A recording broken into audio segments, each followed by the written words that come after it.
waa gudcur dama oo aad u madow. Dadka oo dhami waxa ay marayaan dariiqyada iftiinka ah oo waxay diidayaan in shufto sharwadayaal ay hesho oo si xun ula dhaqmaan. Waa goob aad u madow, cid ma joogto. Waxdada waxa dhex maraya aniga iyo asxaabteeda aanu ku bahownay dhaca dadka iyo dhibidooda. Waxaanu hal mar u soo hinqannay dhankaas iyo dhabo aad u madow oo lagu magacaabo Doqon Maweyd. Waxaanu in dooro taaganahay wadadii cidlada ahayd, cidna ma marayso oo waa jiq madow oo bahla galeena. qof kasta waxa uu lafihiisa uga baqayaa cadow manaxayaal ah oo feerihiisa feenta.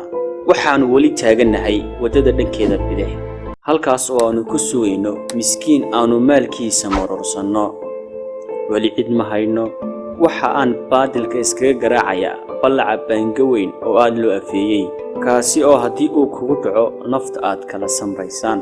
waxa ila jooga 5 wiil oo aanu asxaab nahay, waxaana la kala dhahaa Hujiye, Hunguri Weyne, Habbaas, Haadkacay, Halleeye. anigoo hunguri ahna 6 ayaan ku ahay. dhammaantood waxaanu ku bahownay boobka dadka.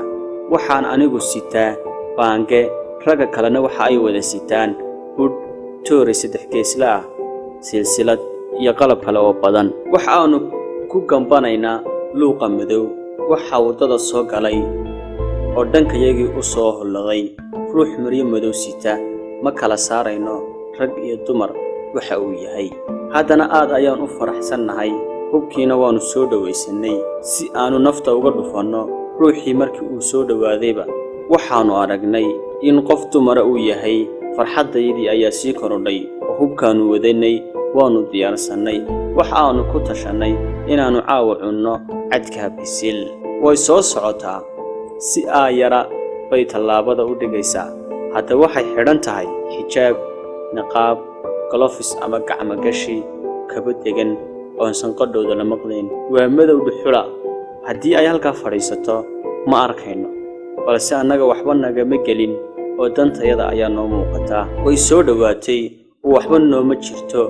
qaar kay hubkii ayay diyaarsadeen, qaar kalena suusadda ayayba sii furteen. waanu dhaarsannahay oo xubnaheeda dhowrsoon ayaanu rabnaa inaanu xaadirino oo xabad maanka ugu xasilin. hadda wayna soo gaadhay. kooxda anaa ugu horreeya. waxaanan qaabilsannahay qabashada. markaan sidaa ugu kacay iskuna dayay inaan dhab siiyo ayay baalashi iga qoyeen oo inta baangihii iga dhacay ayaan indhaha isku qabtay oo hadalba iga soo bixi waayey. waxaan isweydiiyey su'aalo dhowr ah oo ay ka mid yihiin: ruuxa sidan u qufulan inuu yahay askari lagu soo diray oo iska hubso? waa runta oo halkan uu soo mareen. hadduu ruux caadiya yahay, waar malaha waaba walaasha oo rabta inay reerka kuu sheegto oo ay ku fashiliso. iska hubsaniyo. waar mise waa inantii eedadaa dhashay ee Suleekha? maaha, waa adeer Axmed inantiisii Sahra. waarna casyahow badha gelin. waa intaasay noqotaa suhuura inantii habaryartaa dhashay. mise waa raxmadii jaarka ayada niqaaban jirtay? intaan su'aalaha isweydiinayay ee aan islaha kolba waa inan aanu wax isu nahay oo niqaabata sidana u asturan ayay intay iska kay dhaaftay toos isaga socotay sidii ruux aan cidba arag oo aan cabsanaynba. asxaabtaydii kalena anay sidaa i eegayaan oo waxa ay isleeyihiin gabadhu ma shaydaanba, maxay ninkii ku samaysay? waa tan qallajisee. waan soo jeestay oo waxaan ku idhi, waar maxaad gabadha u qaban weyday ee aad iga eegaysaan? Hunguri Weynaa igu yidhi, waar ma gabadha looxa kaa dhigtay ayaan qabannaa. sawlafahayaga ugamanaan biqin. miskiinta maanu helin ee alle ayaa midigteeda ahaa oo milaygaa xun ka badbaadiyey masiibadii aanu marinka madow la fadhinay. weli maanu rajo dhigin oo waxaanu sugaynaa mid kale oo aanu hilibkeeda haadda u dhigno. sidii ayaan anigu baange baadilka iskaga garaacayaa. waxaanu weli taaganahay dariiqii madooba ee Doqon Maweyd. ilaa hadda hal ruux ma hayno, balse waanu sugaynaa. waxaa meel aan naga fogeyn mudh ka soo tidhi quruxsan, araggeeda maanku ku qaboobayo oo xidhan hu aad u qurxoon, muujinayana dhammaan qaybaha jidhka. kolba dhan ayay u wareejinaysaa xubnaha habboon ee la haybsado isla markaana halbowlayaasha ah ee ruux kasta oo hammad leh marka uu halacsado quruxda horaadada habaysan waxa uu ku hamiyaa inuu mar un halabsado si uu uga haqabeelo waxay addinka dhulka u dhigaysaa si aad u cajiib badan oo kolba kubkay ka faydaysaa marada ayadoo aad mooddo inayna leedahay kor ii soo eeg waan kuu kaafine kaalay oo taabo halka aad u bugto marada ay sidataa waxa ay ku dhegsan yihiin bowdadeeda oo marba markay addinka dhulka dhigto ruxanka ay bowdadu samaynayso ee kurbashadu ku jirta waxay bixinaysaa dhawaaq cuddoon ah halkaa ma mareen haddaan ilahayne habku soo dheh ruuxdaydan habaysan weedhahaas waa kuwo dhaqaaqa xubnaha jidhkeedu samaynayaan nooga soo baxaya oo haddaba halkii dhaqaaqda inayna la hadlayso ayaad mooddaa waxay xidhan tahay maryo aan badnayn sida sheelad yar toob caddaana iyo garan gacmo dheeraa oo u eg toobkeeda waa dhar jilicsan waxaa dhacaysa dabeel neecaw qabow wadata qaar ka mida xubnaha jidhkayagu waxay diyaar u yihiin inay qabtaan shaqo ka baxsan tii aanu meesha u nimin way soo socotaa oo xaggayga ayay u soo jeedaa waannu ishayn kari laanahay waxaa maskaxdayda ku wareegaya su'aalo dhowra ay ka mid yihiin waar inanta daaya waa walaashiin oo kale maxaad dhibteeda isugu diyaarinaysaa waxaa ka baxniyow caawad fursad ku heshee sidaa doonto ka yeel waar maad ka daysi waa inane maxaad uga dayn sow ayadu ismay qaawin oo sidaa dareenkiinu u kacay umay labisan halleeya ayaa ishayn kari waayey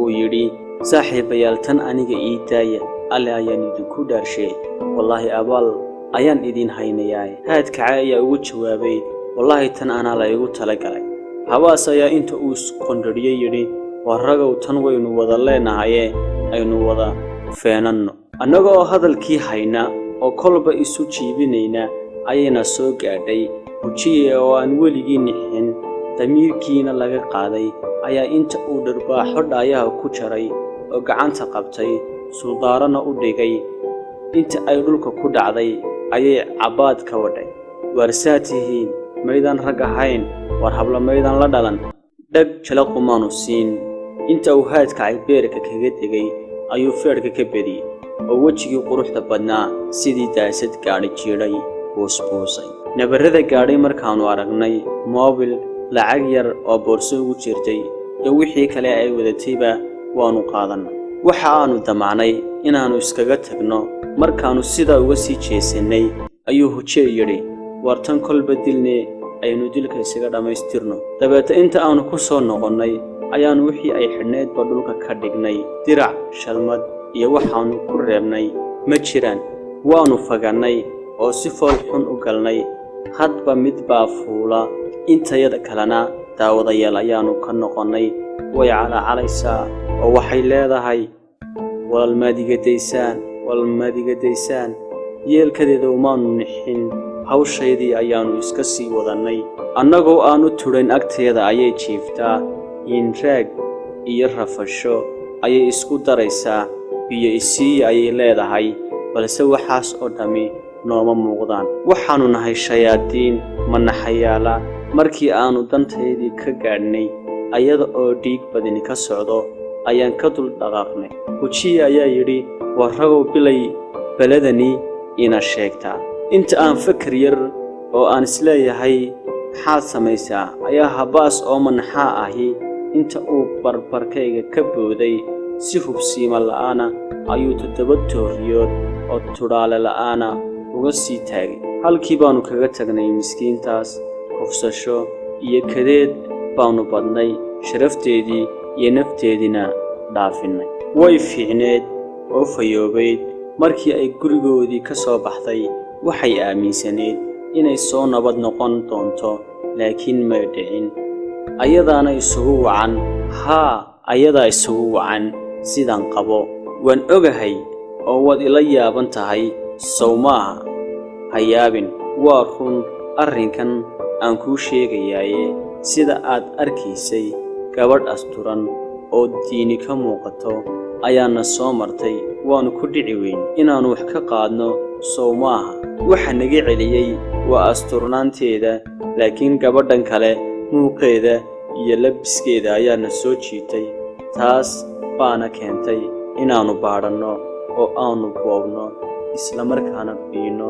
annagu waannu khaldannahay oo taasi waa run, laakiin ayada ayaa naga qaldan.